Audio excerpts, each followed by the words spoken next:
secrets of spy planes and conspiracy theories for encounters with aliens and UFOs. Spy planes are perhaps the first type of aircraft to be used by the Army to track enemy positions.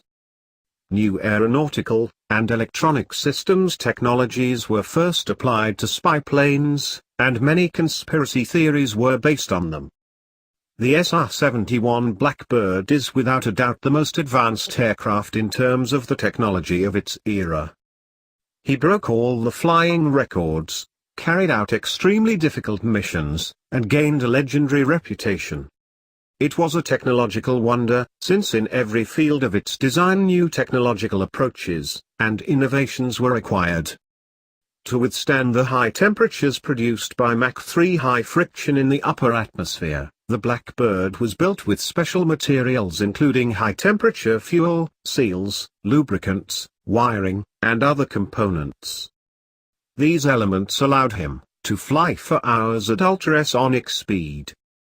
In addition, 93% of the aircraft consisted of a titanium alloy, and could fly in an environment where temperatures ranged from 450 degrees Fahrenheit, to the rear middle section, up to 950 degrees Fahrenheit near engine exhaust. The cockpit dome was made of special glass resistant to high heat. The U.S. Air Force used it from 1964 to 1998, and participated in NASA missions. Its technology was considered obsolete when satellites were developed. U-2. The aircraft bought by the U.S. Air Force from the CIA. The Lockheed U2 is a single-engine jet that attempts at an extremely high altitude for identifying aircraft, and is used by the U.S. Air Force and the CIA. It can fly day and night at a very high altitude of 70,000 feet, is all-weather, and collects high-definition information. The U-2 belongs to a generation of aircraft serving the U.S. Armed Forces for more than half a century, namely since 1954. The U.S. Armed Forces and the Navy used the U-2, but it was mainly used by the CIA in the codenamed Dragon Lady program. And it is striking that the Air Force purchased 31 U-2 aircraft through the CIA under the code name of Project Dragon Lady, which was the nickname of the aircraft. The secrets of spy planes. The story of spy planes has many interesting details that are mostly about the Cold War period. The first U-2 aircraft was manufactured by the Americans in 9 months in 1955. In a period of high competition armament programs with the Soviet Union.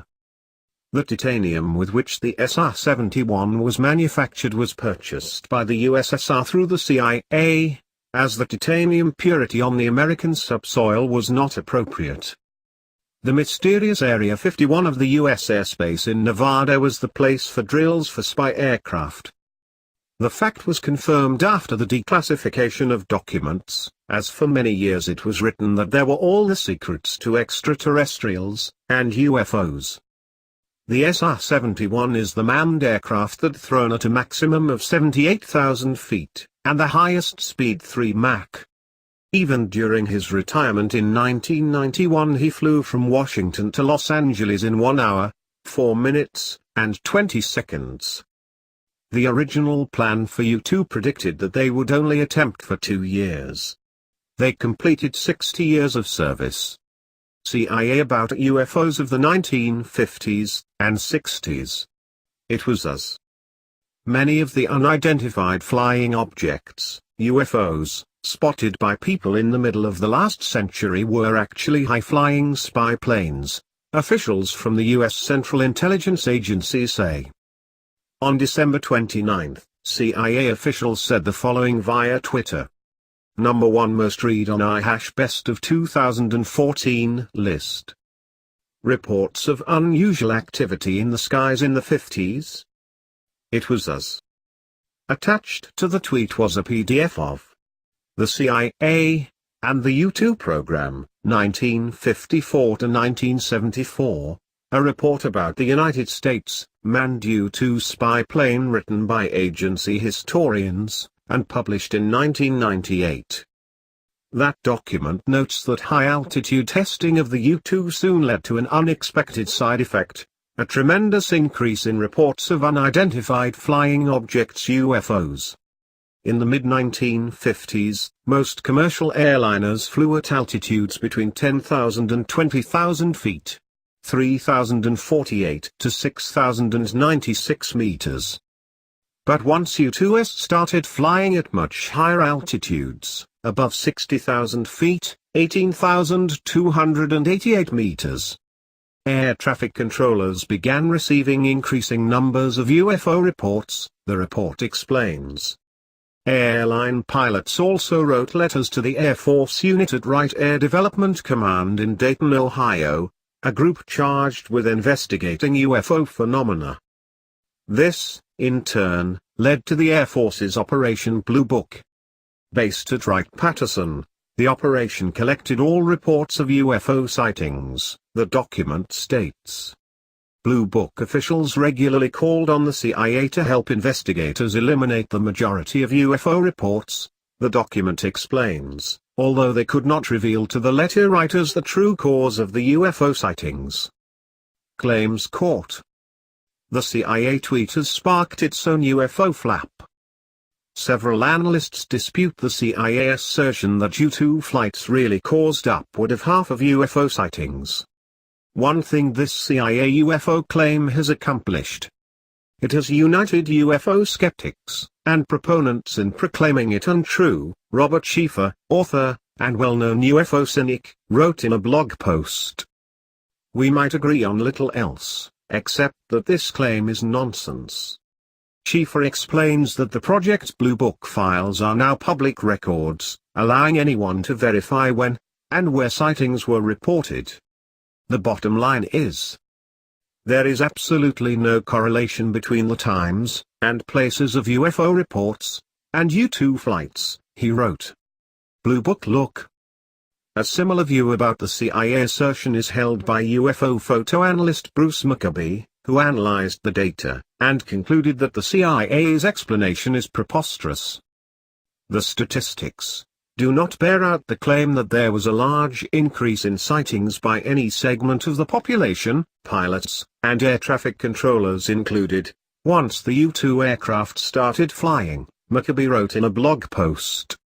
Schieffer also argues that the CIA's claim that the U-2 flights led to the creation of Project Blue Book does not hold water, because Blue Book predates the U-2 flights by several years. Other Air Force projects to investigate flying saucer sightings were created several years earlier still. The U-2 is still flying all these years later, despite advances in robotic aircraft technology that have led to the deployment of surveillance drones such as the United States Global Hawk radar, and pilot cases. Sergeant Chuck Sorels, U.S. Air Force. Chuck Sorels is a career Air Force military man who was at Edwards Air Force Base in 1965 when not one, but at least 7 UFOs appeared over Edwards Air Force Base airspace, moving in extraordinary fashion at enormous speeds, making right-hand, angle, turns, and other maneuvers which no known aircraft was capable of at the time. They appeared on multiple radars, were seen visually by several people, and a special UFO officer scrambled and authorized a jet to intercept these objects. This event lasted for 5 or 6 hours. Mr. Michael W. Smith, U.S. Air Force. Michael Smith was an air traffic controller with the Air Force in Oregon, and subsequently, in Michigan. At both of these facilities he and others witnessed UFOs tracked on radar, and moving at extraordinary speeds. He also confirms that personnel were expected to maintain secrecy concerning these observations, and that NORAD, the North American Air Defense Command, was fully apprised of these events. In fact, in one event in Michigan, NORAD was fully engaged, and steered B-52s returning to base around these UFOs. Dr. Richard Haines. Dr. Haines has been a NASA research scientist since the mid-1960s. He has worked on the Gemini, Apollo, and Skylab programs as well as several others. Over the past years, Dr. Haines has compiled over 3,000 cases of unusual visual and radar sightings of unexplained aerial phenomena. He notes that numerous foreign cases also appear in the literature, and are very similar in nature to the American reports. In one case here in America, a B-52 captain told him that he and his crew had 5 round spheres appear just off of each wingtip, behind their aircraft, above the aircraft, and below, and they kept up with the plane at cruise altitude and speed. The captain tried to shake the spheres with evasive maneuvers, but each sphere kept exact position. There are other cases where pilots look into the transparent cupola of some of the UFOs, and detail can be seen inside. Mr. Franklin Carter, U.S. Navy. Mr. Carter was trained as an electronic radar technician in the Navy in the 50s and 60s. He tells of an incident where he witnessed a clear, unambiguous radar contact speeding along at 3,400 miles an hour.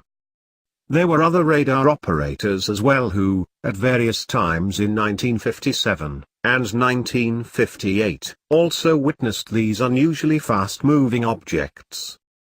At the time, the fastest human aircraft clocked in at 1,100 miles an hour. In one case, an Air Force operator tracked one of these UFOs 300 to 400 miles out in space. When these reports repeatedly kept coming into General Electric, who manufactured the radar, their technicians came in and modified the electronics so that the radar would limit its reporting to 12 to 15 miles out into space.